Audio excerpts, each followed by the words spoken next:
And welcome to this week's Market Insights. The first full week of August brings important economic events, from the Bank of England's expected rate cut to Labour data out of Canada and a busy earnings lineup. Here's what traders should be watching from August the 4th to August the 8th. Now, first up, all eyes are on the Bank of England. On the 7th of August at 2 p.m. GMT plus 3, we have the interest rate decision. Now, markets are widely pricing in a 25 basis point cut, bringing the base rate from 4.25% to 4%. The monetary policy report and the MPC vote split may trigger even more volatility in GBP pairs than the rate cut itself. Now, a recent Reuters poll forecasts a potential follow-up cut in November, possibly down to 3.75% by the year end. However, the central bank is expected to be cautious, with policy decisions guided by inflation trends and economic data. Now, inflation was measured at 3.6% in June. That was up from 3.4% in May, and it remains well above the Bank of England's 2% target.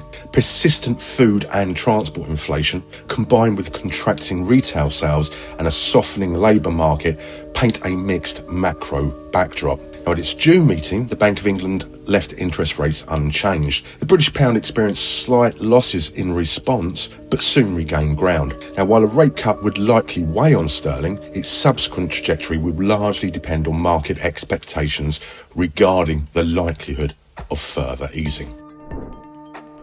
Okay, secondly, it's over to Canada, and the unemployment rate data will be released on the 8th of August at 3:30 p.m. GMT plus 3. Last month, the unemployment rate dipped to 6.9%, defying forecasts for a rise. Employment grew by 83,100 jobs, mostly part-time, with gains across retail, manufacturing and healthcare. Now, that modest improvement took some pressure off the Bank of Canada, which held rates steady at 2.75% on the 30th of July. The central bank didn't exclude the chance of rate cuts this year. Now, if the upcoming jobs report signals labour market weakness, markets may interpret it as a bearish signal from the Canadian dollar. So do keep your ears and your eyes open.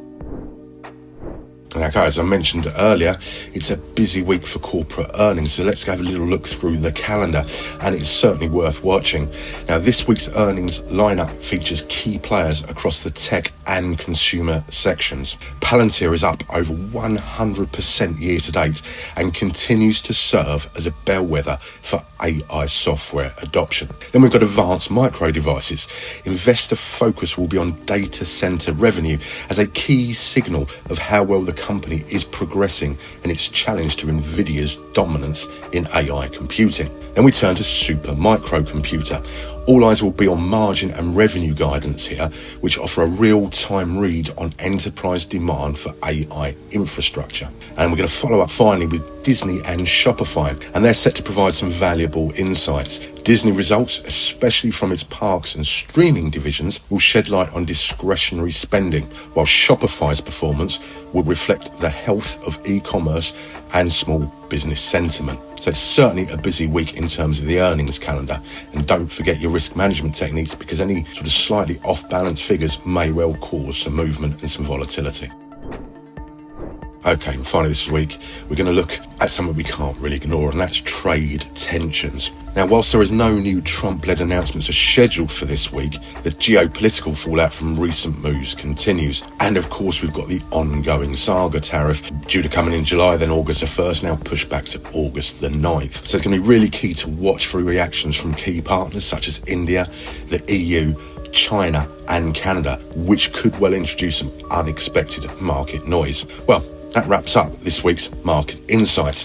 Between monetary policy shifts, labour data and high-impact earnings, markets may face some increased short-term fluctuations, so do not forget those risk management techniques. Make sure you follow the news analysis section on the FX Open website for some real-time updates. Thanks for watching, and as ever, we wish you luck with your trading in the week ahead. Bye for now.